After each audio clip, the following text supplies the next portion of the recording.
Well, hello, friends. We have a special treat for you. Welcome to this edition of this HI-5 moment. I'm Cam Davis. He's Rob Key, and we have two friends with us. We have our co-founder, Mr. Jared Johnson. And Jared, tell us who is joining us on the call today. Wow, we have a wonderful privilege. We have one of Fort Wayne's finest, if not the finest leader in the fort, Mr. Chuck Surack. Excuse me, Chuck. I hear we just talked about that a minute ago, and I even mess up my own name. Chuck Surack, CEO of Sweetwater, is joining us today, and we are excited to have you, Chuck, and all the wonderful things that Sweetwater has done for our community over the years. So, just a quick thing, Chuck. How has Sweetwater really had to pivot during this time of the COVID crisis? Great. Hey, thank you for the introduction. Very kind and very humbling. Fortunately, we're doing well. It's a little bit embarrassing sometimes to talk about it because I know a lot of people are suffering. A lot of businesses are really hurt. But our Governor Holcomb from Indiana, made it possible and suggested early on that distribution centers should stay open. He wanted people to stay home and order things through the mail or UPS or FedEx. And so that allowed our distribution center to stay open. Now we've shut down all the other 14 or 15 businesses we have, but the DC stayed open and we've been shipping products like crazy. And it's been a lot of fun to see us helping people all over the country. And I actually have worked out there quite a bit myself on the lines, packing boxes with my wife and my 13-year-old daughter. And you could absolutely see how people felt as you were packing the boxes. You could see they were buying a whole home podcasting system, or I would send iPads to nursing homes, and you just know it was for them to communicate with loved ones. And we were sending lots and lots of systems to schools that were using them for Zoom conferences and those sorts of things. And you'd watch drummers buy a whole set of drum heads because you knew they were completely redoing their drum set, or guitar players were buying guitar polish and new strings and new tuners and new pickups. And people are hunkered down, to use that Indiana term, hunkered down at home and doing things with the stuff we happen to sell. Oh, that's fantastic. And just what leadership you've shown by just going out there and helping amongst the masses. So thank you for that. And I'm going to turn it over to Cam for our first question. Cam, it's all you. All right. So Chuck, tell us, during this time that we're in, this craziness, where does your spirit of creativity and innovation come from, and how are you keeping it fresh? Great question. I would tell you that it's been in my blood my whole life, and it probably is driven by my inquisitiveness. I love learning new things. I love seeing opportunities, and I always believe there's a way to make things happen. In fact, I talk all the time that failure is not an option and anything is possible.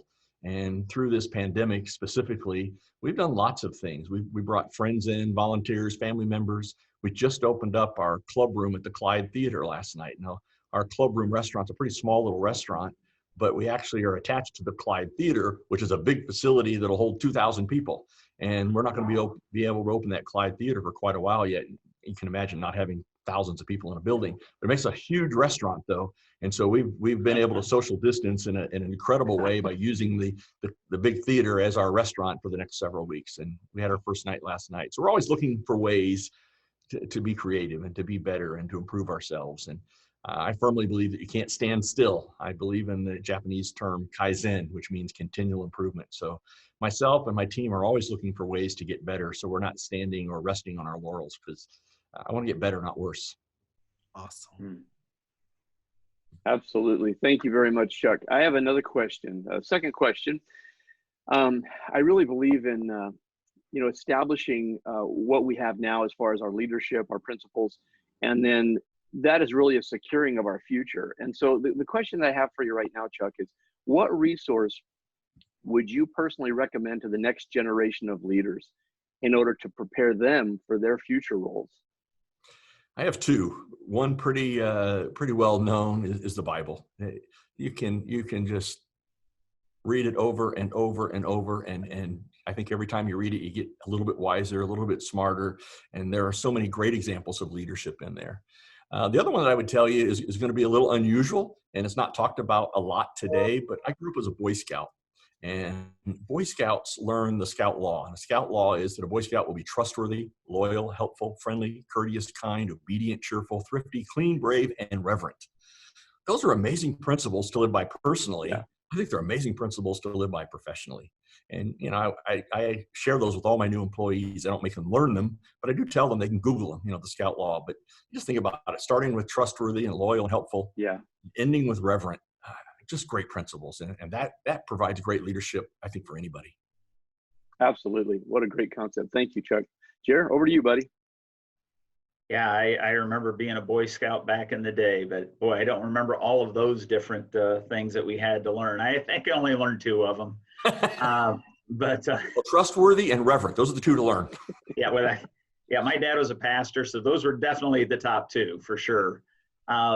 Chuck, again, we thank you for your leadership in the community, and you do balance all the different companies. I think you said 14 or 15, and really have to keep all those into perspective. But, I'm really interested to know, Chuck, how do you keep a balance in your personal life and professional life?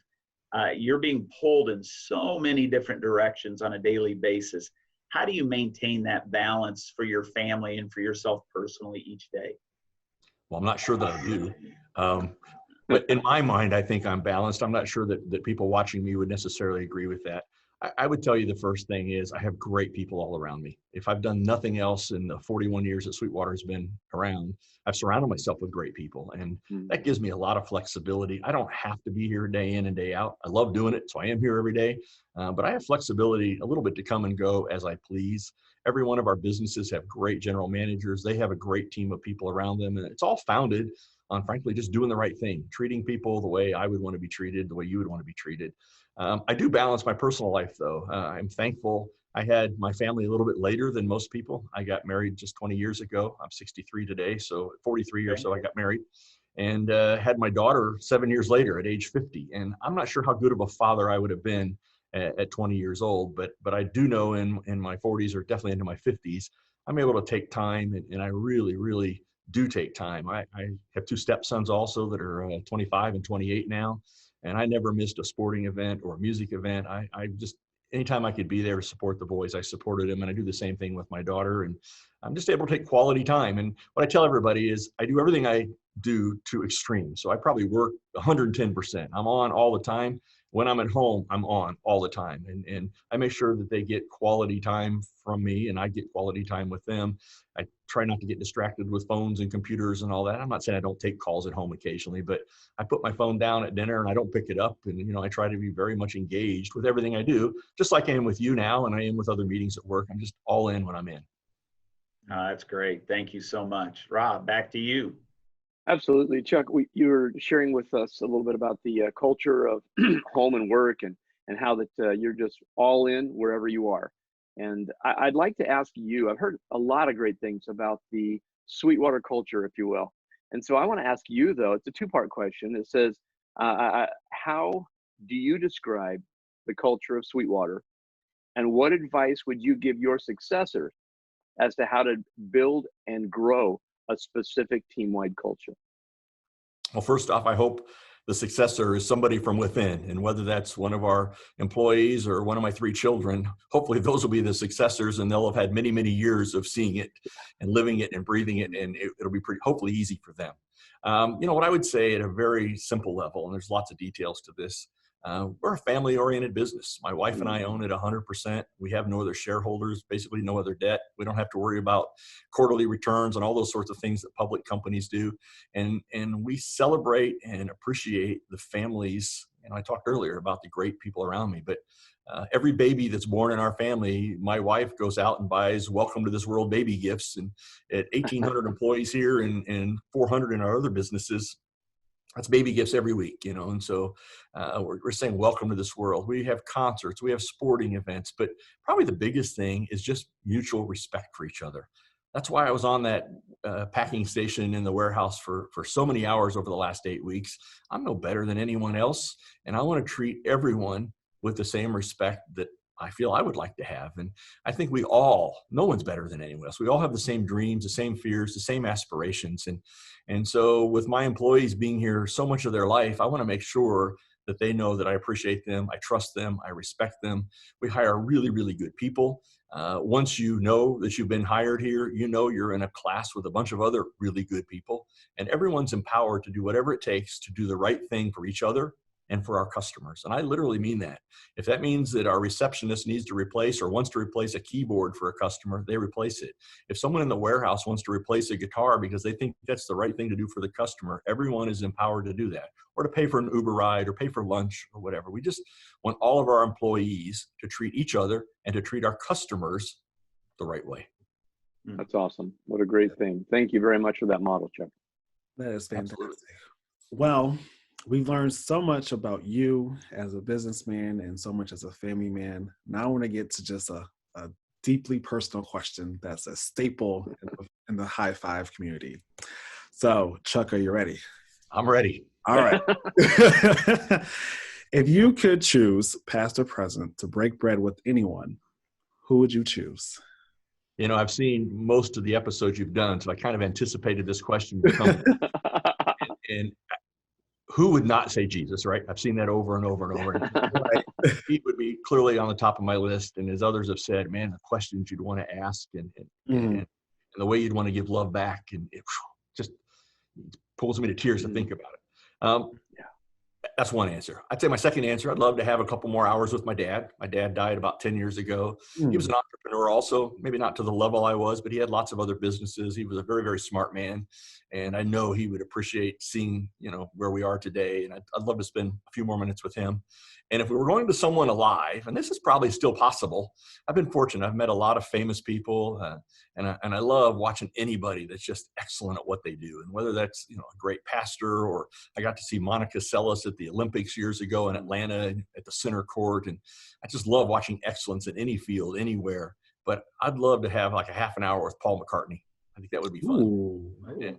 We've sold Paul McCartney's band a lot of equipment, and we almost had him come in here last year when he came to Fort Wayne, and for a variety of reasons, it didn't work out. But I still would love to have a few minutes with Paul someday.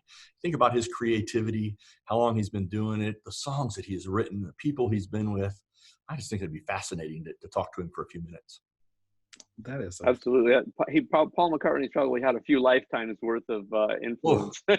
Absolutely. Absolutely. Chuck, thank you so much for being here. What a blessing that you've taken time out of your day. We continue to pray for you and for just God's direction and guidance in your life and your leadership skill and ability. And thank you for just being a great representative of our local community of Fort Wayne as well. So with that being said, Chuck, we are going to do a high five, and we're going to say goodbye to everybody. So all of you viewers, thank you so much for being with us. We appreciate it. And to us here in our Zoom studio, you ready, guys? 3, 2, 1. High